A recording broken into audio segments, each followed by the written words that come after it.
Hello and welcome. It's a fresh Monday morning. You're at ET now and you're watching Market Cafe with me, Snehisha, and with me is Shreyansi Singh. Shreyansi, let's talk about perhaps the biggest event over the weekend, and Narendra Modi has been sworn in for a third term as Prime Minister, the only second Prime Minister to be able to do so after Jawaharlal Nehru.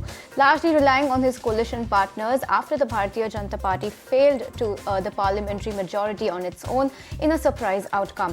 The swearing-in ceremony attended by leaders from neighboring countries included Bangladesh, Sri Lanka, Bhutan, Nepal, Mauritius, Seychelles, in addition to the Maldives as part of India's neighborhood first policy. Congress chief Mallikarjun Kharge, the lone opposition leader to have attended the ceremony, citing constitutional duties as the reason. Returning faces in the Modi 3.0 cabinet include Amit Shah, Rajnath Singh, S. Jaishankar, Nirmala Sitharaman, Nitin Gadkari, Piyush Goyal, Prahlad Joshi, Jyotiraditya Scindia, Ashwini Vaishnav, Kiren Rijiju, Dharmendra Pradhan, Sarbhanda Sonowal, Bhupender Yadav, Giriraj Singh, Gajendra Singh Shekhawat, G. Kishan Reddy, among others. Now, among the NDA allies, LJP chief Chirag Paswan, JDS leader H.D. Kumaraswamy, Hindustan Awam Morcha founder Jitan Ram Manji, JDU leader Rajiv Ranjan, aka Lalan Singh, TDP MP Kinjarapu Ram Mohan Naidu were sworn in as union ministers of cabinet rank. Key to note here, the BJP-led National Democratic Alliance, or the NDA, secured 293 seats in the recent Lok Sabha elections. The BJP alone bagged 240 seats, falling short of that majority mark of 272. This marks a significant shift from the party's decade-long single-party dominance, Shansi. Well, absolutely. So it was an action-packed weekend, right, Snehi? So right from politics to sports, India had passed Pakistan by 6 runs in a last over T20 thriller last night. Jasprit Bumrah bowled a shining spell at the Nassau County Stadium in New York. Pakistan failed to clinch target of 120 runs. Jasprit Bumrah also picked up 3 wickets while Hardik Pandya sent 2 batters to the pavilion as well. Pakistan was seen steadily progressing until Bumrah turned the tide of the game with a 3-wicket haul to claim the second win in as many games in the ongoing. So quite a nail-biter coming in there, Sneha. Well, it's been an interesting weekend because other than this, you also had the French Open finals, very fun stuff coming in. And back home, Maharashtra takes sigh of relief after the early arrival of the southwest monsoons. Continuing its early onset trend this season, the monsoon onset over Mumbai and Pune was 2 days ahead of its normal date of June 11.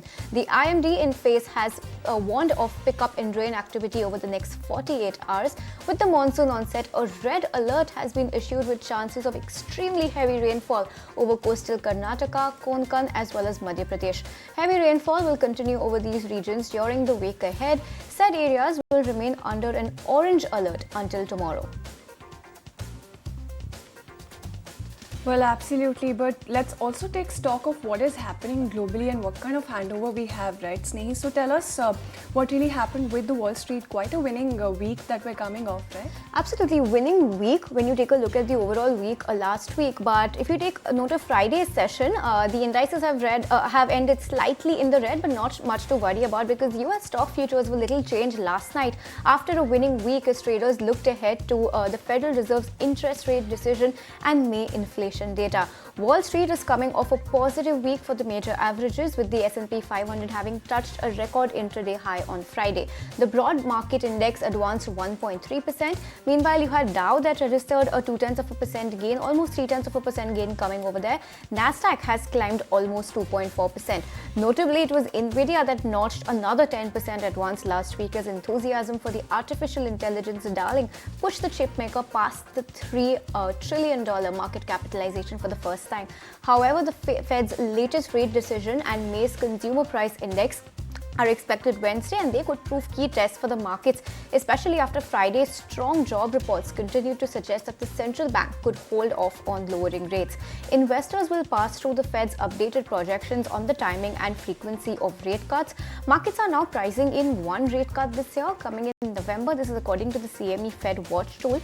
And elsewhere on Monday, investors will also be keeping an eye on Apple's Worldwide Developer Conference, in which the iPhone maker is anticipated to make its latest software their announcements. So that's been happening across the week, last week when it comes to Wall Street. But Friday's move, Dow has ended lower with 0.2%, S&P 500 rather flat, 0.1% lower, and you have Nasdaq also lower by 0.2%. But while that was US, let's also shift focus and take a look at what European markets did on Friday. DAX is closed lower by 0.5%, FTSE lower by 0.5%, and Stock 600 has also closed lower by 0.2%. Now, in terms of all the important events that you need to watch for when it comes to the US markets, remember you have Nvidia that is also going to be trading with a stock split this weekend, and of course the FOMC meet, and the outcome is also going to be this weekend. So lots to watch out for when it comes to these global markets. But Shreyansi, while that was on the equity front, take us through what oil and other commodities are also doing. Absolutely, and we're seeing very interesting moves there as well. So when you look at crude oil futures, you're looking at a third straight weekly loss coming in on worries that demand may be softening even as OPEC Plus plans to increase production. So US crude oil and global benchmark Brent sold off earlier in the week after OPEC Plus members announced that they would start phasing out 2.2 million barrels per day in production cuts starting in October. And poor US manufacturing data and weak private payrolls also weighed on the market as well. Now, oil prices have bounced back over the past 2 days on hopes that lower rates might boost demand, but the two crude benchmarks are still down about 2% for the week. So when you look at WTI, you're looking at $75 a barrel, down about 3 cents year to date. Also, the US oil is up 5.4% on the flip side. Though, when you look at Brent, then you're looking at $79 a barrel and down 25 cents is the kind of move that we've seen coming in for Brent. Year to date, that contract is also ahead by 3.3%. So that's the kind of moves that you're seeing for both contracts. Now, the OPEC Plus production increase would start when refineries are down for fall maintenance and then ramp up gradually as demand typically weakens heading into winter. Now, despite this, oil market analysts have still widely described this week's sell-off as an overreaction, noting that the OPEC Plus production increase does not start until October, and the balances could tighten in the meantime. Now, JP Morgan and Barclays have said that oil demand growth remains relatively healthy. So that largely is the setup that we're seeing for oil. Let's shift focus to gold then. Gold accelerated declines on Friday after a stronger than expected US jobs report doused expectations for US interest rate cuts this year, adding to bearish sentiment driven by data showing top consumer China also held off on bullion purchases in May. So that was a double whammy coming in for gold prices, and spot gold last dipped 3.6% thereabout to around 2,300 per ounce level. So those are the kind of moves that we're seeing for gold as well, Sneha. Absolutely. Well, very interesting moves coming in. Lots to watch out for. It's only Monday and we have the rest of the week lined up ahead for us. But on that note, let's also take a look at all the important events that you need to be watching out for when it comes to the markets today. Very important stuff coming in the form of AMFI data. We'll be getting that today, so watch out for that. And NLC India is going to be a stock in focus because the board of that company is going to be meeting to mull fundraising as well. Now, in other news then, in terms of the primary markets, Ixigo, that IPO is going to be opening for subscription today, and that's going to stay open for 2 days. And you have Chronox Lab Sciences. That IPO is going to be making its debut on D Street, so we'll just have to wait and watch and see how that one fares. But well, yes, and lock-in period is also going to be ending for 3 companies today. 20% equity comes out of Unipaths India, 4% for JG Chemicals, and 2% for Gopal Snacks. So lots of important events to watch out for as well. And also in terms of other corporate action, then Motilal Oswal Financial Services will be executing its bonus issue in the ratio 3:1. So watch out for that. And today is the last day to buy shares of Dr. Lal PathLabs as well as Nelco to be eligible for their dividend. Now, in terms of other events globally, you have the GDP of Japan coming out today. However, Australia, China, and Hong Kong markets are going to be closed today. Apple's Worldwide Developer Conference, like we told you about earlier, is going to be held today. Nvidia, which is the latest member of the $3 trillion club, like we just told you about, is going to be trading X stock split today. So watch out for that as well. It's going to be a 10-for-1 stock split. BRICS foreign ministers meeting is going to go on till tomorrow in Russia. And well, lots to watch out for when it comes to events. A heavy week lined up ahead of us, especially in terms of data, Shreyansi. Well, absolutely a heavy week indeed, and we'll keep an eye on all of these updates also as they come through the course of the rest of the week. But with that, let's also kickstart our coverage of the top global stories this hour. The Japanese economy shrank lesser than expected in the Q1 as drop in capital spending appeared to be less severe. However, weak private consumption still kept the economy in contraction. Gross domestic product shrank 1.8% on a year-on-year basis. And this came as Japanese companies clocked strong earnings for the first quarter and ramped up spending as well, as we spotted earlier as well. The economy still contracted in the quarter, with the decline being driven chiefly by weak private consumption, which fell about 0.7% quarter on quarter, the same as initial estimates. Alright, let's shift focus, talk about the United States. Meanwhile, job creation in the US for the month of May blew past expectations. Annual wage growth re-accelerated, underscoring the resilience of the labor market and reducing the likelihood that the Fed Reserve will be able to start a rate cut in September. The Labor Department's closely watched employment report showed that the unemployment rate ticked up to 4% from 3.9% in April, reaching a symbolic threshold below which the jobless rates had previously held for 27 straight months. Alright then, shifting focus to video game retailer GameStop, that tumbled almost 40% in trade after reporting 29% decline in Q1 sales on a yearly basis.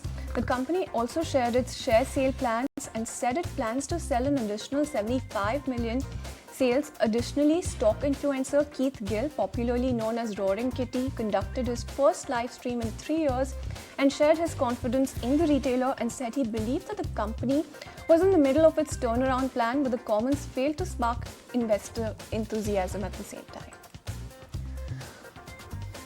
Alright, and shifting gears back home to some somber news this morning, terrorists have attacked pilgrims on their way to a temple in Jammu and Kashmir's Riyasi district, killing 9 people and injuring another 33. A rescue operation was launched and reinforcements from the police, army and paramilitary forces were rushed to the spot. Meanwhile, PM Modi has also assured help to Jammu and Kashmir's Lieutenant Governor Manoj Sinha. My colleague from the Times Network, Pradeep Datta, filed this report earlier with all of those details. Let's go across and listen in. Once again, terrorists made their presence felt. This time, they ambushed pilgrim vehicle near Riyasi area. They opened fire, because of which the driver lost control of the steering and bus turned turtle and rolled down into gorge, because of which 9 people lost their lives and 33 are said to be critically injured. Immediately after that, the rescue operation was launched and police party and administration rushed to the spot. People had been shifted to hospital. Right now you can see search operation has been launched at several places and checking has been intensified. They are checking each and every vehicle passing by. They are trying to look for those terrorists responsible for this gruesome attack. During the last few weeks, we have seen that instead of plains of Kashmir Valley, the terrorists are trying to make their presence felt either in Jammu hinterland or mountains of Poonch and Rajouri. We have seen that recently they had killed one village defense guard in Basantgarh area. That time also there were inputs that about 15 terrorists are said to be roaming in this belt right from Basantgarh to Riyasi area. And this time it's clear that these are the foreign terrorists responsible for this attack. They wanted to make their presence felt. They wanted to make big banner headline. Alright, thanks Pradeep for getting us all of those very important details. We'll definitely be keeping an eye on this story as it progresses. But then for now, let's take a quick break. When we come back, we'll take a look at some more stocks and updates, as well as what the Asian markets are doing.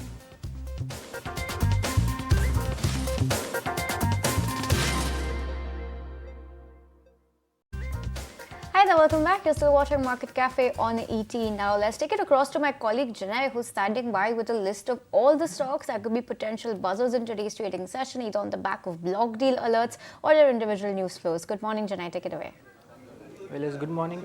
Emphasis will be focused on the back of block deals. Report mentions that Blackstone is likely to sell about 15% stake worth around rupees 6,700 crores, and the real price for this will be going to about 2,350, which is a discount of 5% from current market price.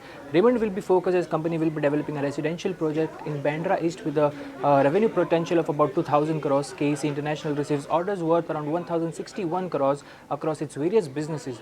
Now, Borosil Renewables will be in focus as company approved the issuance of paid up equity shares by the way of right issue for rupees 450 crores, and on the back of GMP inspections, Ami Organics will be focused as a Surat manufacturing plant of APIs had its inspection concluded with any critical observations. Jubilant Pharma will be in focus as USFD concluded 3 observations from the audit of its Washington USA manufacturing facility. And lastly, keep your eyes on Dr. Reddy's as USFDA concluded with 4 observations from his API manufacturing plant in Andhra Pradesh. Absolutely. Thanks, Janay, for that list coming in. So those are the stocks that you should be keeping an eye on. I'm going to add another one to that list, and that would be Suzlon on account of their independent director resigning. Now, Mark Desai dealer resigned from the board, and he said that he's pleased with operational financial performance as well as governance. On the other side, though, governance standards were not to his satisfaction. And that is something that, that he highlighted. And he also talked about how communication also lacked openness and transparency as well. Just a little bit of background on him. He joined in September 2012 and was expected to resign by September of the year. And he also oversaw CVCI investment prior to 2024. So that's a little background on what he did with as part of his role within the company.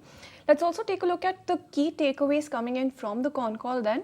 And the companies highlighted how there's no non-compliance of laws and financial irregularities. They've also said that they have a suggestion to bring best corporate governance as well as disclosures. And the board has 3 promoter directors, 4 independent directors. For some background, and focus will be on further tightening corporate governance as well. So that is the key takeaway coming in from the con call as well. Let's also take a quick look at what the brokerages had to say then. And Nuvama has come out with a note. They're saying that when it comes to Suzlon, there's no reason to stray away from the buy, and they're maintaining that target at 53 rupees. They're talking about how issues that were raised were soft in nature is something that they've highlighted, and they're also saying that those issues were also process oriented. Now, in terms of recommendations, they're saying that the recommendations would be implemented in due course, and the company is also fully complied in terms of legal and financial disclosures is something that they've also highlighted. They're also saying that the management is also looking to address business needs first, and the management also intends to implement suggestions in due course, and that is something that they've highlighted yet again. So that is the verdict coming in from Nuvama on Suzlon, Snehi. All right, absolutely. That's the key takeaways from Suzlon's conference call over the weekend. But let's keep it going with what the brokerages are flagging off for us this morning. And my colleague Gaurav is joining us with an entire list of the stocks that are on their radar. Good morning, Gaurav. Take it away. Well, yes, good morning. First, let's begin with Zomato, because now Macquarie has given some kind of contra view on Zomato. They have actually said Zomato is their marquee sell idea, and they have actually given the target price for Zomato to 100 rupees per share, which is actually quite below from what we have seen as the current price of Zomato. What they believe is that they have actually cut down the FY25 and FY26 earnings because of the lower Blinkit margin guidance that the company has given. Apart from that, they also believe that stock is actually pricing in 16 to 35% of the 10-year CAGR in food delivery segment. Lastly, they also believe that they have actually increased, the fully optimized margins is what they're expecting from Zomato, and on back of this they're actually giving the target price to 100 rupees per share, which is significantly below the current market price for Zomato. Next, let's talk about Bharti Airtel, because CLSA has now actually reiterated buy rating with a target price of 1540 rupees per share. What they believe is that they have actually entered into 100 billion market segment, which is $100 billion market segment, which is actually positive for the company. Apart from that, they also believe that there are 3 key drivers for the company, which is high growth scalable business,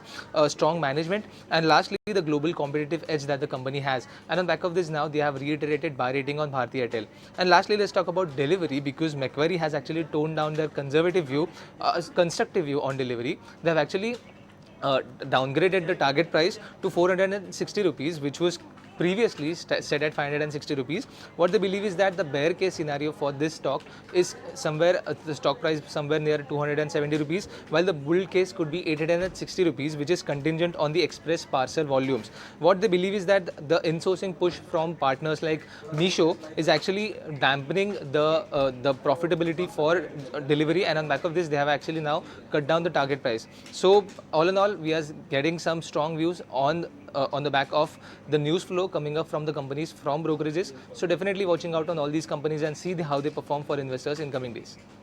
All right, Gaurav, thanks so much for taking us through that. Let's keep it going with yet another brokerage note coming this morning, and it's multiple brokerage notes coming this morning on Mahanagar Gas. That's going to be a stock in focus as well. First up, let's understand what MK has to say on this stock, and this comes after the company had held a management meet, and here's what MK has to say about it. The management has guided for a steady 5-year volume CAGR of 6 to 7%, and more than 10% focus is going to, more than 10% 20%, as that number could be there as well. And focus on infra creation to spur demand and growth. Capex targets for FY25 are at 10 billion rupees, which are split between standalone and the UEPL branch. Now, the target's opening for 5 to 6 LNG stations per annum with Baidyanath LNG. So that's the key focus area of the company going ahead. And margin superiority versus its peers could sustain this company on operating efficiencies, is what MK has to say. And when it comes to their rating and their stance, they've maintained a buy rating with a target price of 1,680 rupees per share. Moving on, let's also take a look at what UBS has to say. They remain positive on the stock. They've reiterated the buy stance with an unchanged price target of 1,600 rupees per share. They remain positive on the volume growth outlook as well, and they believe that the company will benefit from the potential inclusion of natural gas under the entire GST basket. Now, LNG in transportation could scale up in coming years, is what they believe, and build in conservative 6.6% volume CAGR over FY24 to 27 coming in. That is the note coming in from UBS on Mahanagar Gas as well. Lastly, let's also quickly take a look at what Motilal Oswal has to say on this stock. They've also come out with a report this morning. They prefer Mahanagar Gas over IGL owing to the 30% cheaper valuation, and they have also kept their stock target at 1,565 rupees, reiterating a buy stance. So all of these notes coming in on Mahanagar Gas this morning. That stock is going to be in focus today. Well, absolutely. We'll keep an eye on that counter as well. But let's also shift focus to some other news and updates coming in then. That SEBI has proposed tighter rules on trading in individual stock derivatives, arguing that the rules were needed to avert risks of market manipulation after recent explosive growth, particularly in options trading. Sharad is standing by to explain what the consultation paper means for us. Sharad, tell us about the key highlights then of this paper. SEBI has come out with a consultation paper on the eligibility criteria on the stock derivatives. Now, the public comments have been invited for it, and the last date to actually give these comments to SEBI is June 19th. Now, post that, SEBI will be looking at it and reviewing it and communicating whether the new FNO stocks would be going in or coming out from the overall list. Now, the final discretion does lie with SEBI over here. So now, what are the important criteria which they have been actually talking about? And this criteria is basically on the parameters such as average daily market cap, average daily traded volume, and even the delivery value. Interestingly, there has been two reports coming in from IFL and Nuvama where they have stated two cases. The first case being, of course, the stocks which would be facing a removal from the FNO segment.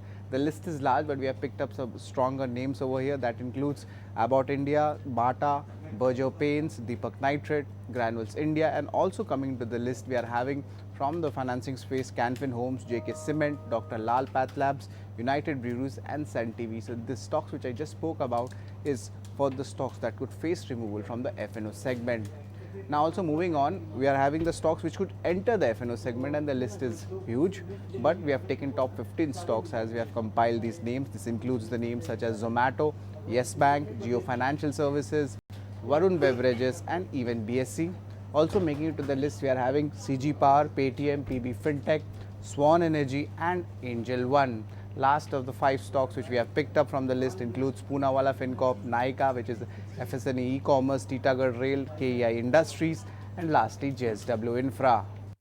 Alright, Sharad, thanks so much for taking us through that. But while you're still here, talk to us about the IPO of the online travel booking platform Ixigo. That's all set to be opening for subscription today. So, Sharad, tell us what we need to know about this IPO and what the company does. Give us a little bit more insight on this. Well, yes, in focus is Ixigo. The IPO issue opens today and it will continue till June 12. Now, the IPO price band comes in at 88 to 93 rupees per share, and the IPO size itself, if you look at it, is coming in at 740 crore rupees. Out of which, if you look at the breakup, fresh issue is 120 crore rupees and the balance 620 crore rupees is offer for sale of shares. The company is an online travel agency, and actually this company is coming in the areas of train, flight and bus tickets, as well as the hotel segment under their Ixigo brand. The company is having 8.3 crores monthly active users as well. Now, we did a little bit of number checking as well on the financials. A strong increase coming in, especially post the dip in the COVID numbers. The revenue and PAT, both of them actually giving a CAGR of more than 100% returns. Interestingly, we did a valuation check also, and of course in its peers we are having the listed players such as Easy Trip Planners and also Yatra Online, and from the railway ticket booking segment, IRCTC is also there. Now, as per the valuations for FY26, as per our assumptions and calculations, the company seems fairly valued, coming at a PE multiple of 32 times, while Yatra Online Easy Trip also range between 33 to 37 times. On the higher side, we are having IRCTC, which is still trading after a significant correction above the 50 PE mark. Thanks, Sharath, for that update coming in. So we'll keep an eye on that. But let's shift focus to see it then, and let's take a look at the key takeaways coming in from the analyst meet. So when you take a look at what MK had to say, they talked about how they aim to sustain two-wheeler leadership and be the PCR leader in 2 to 3 years.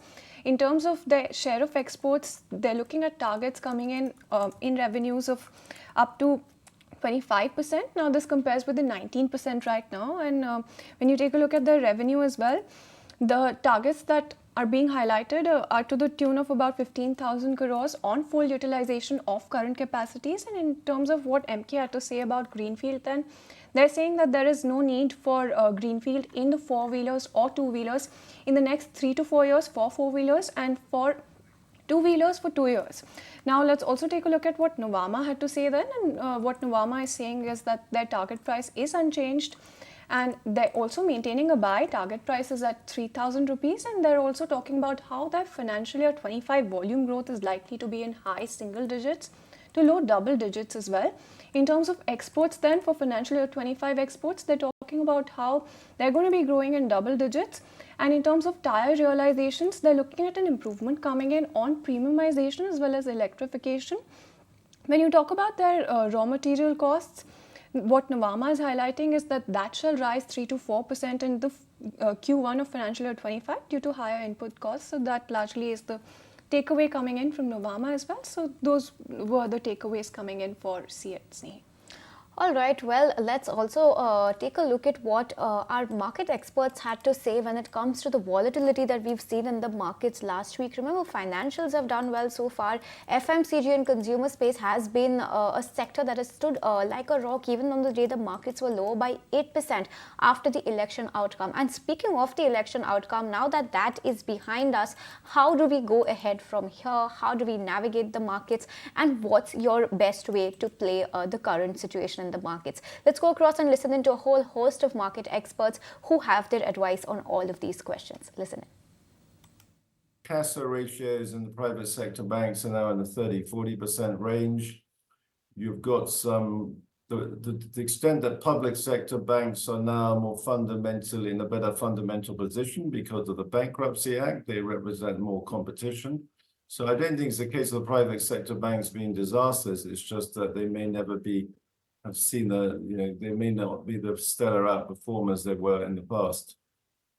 But right now, in the context of the derating of their valuations and in the context of them not being high beta, they are actually quite defensive. If the investment cycle, for whatever reason, takes a hit, then credit expansion and a lot of those aspects of banking come into, some kind of uncertainty. Similarly, cost of capital, if our fiscal deficit starts going up because of populism, that's another big threat to, interest rate trend, which is another factor for banking. So the robustness of banking is one part, but credit expansion, directed credit to certain sectors, etc., which are part of policy thrust of a government, those will be uncertainties. So from robustness, yes. Trend point of view, there will be some uncertainty in banks. The biggest opportunity might be in the housing finance sector. Basically, because the companies are available at a very reasonable valuation. I think, the action from the regulator in some cases, rightly so, has been done away with, and it is reflected in the stock prices and the valuation of a lot of financial sector companies in general. So, and housing sector, has a very good tailwind in India over the next 1 decade. And these companies are available at reasonable valuation. So, they offer a very, very good risk reward. Have some patience.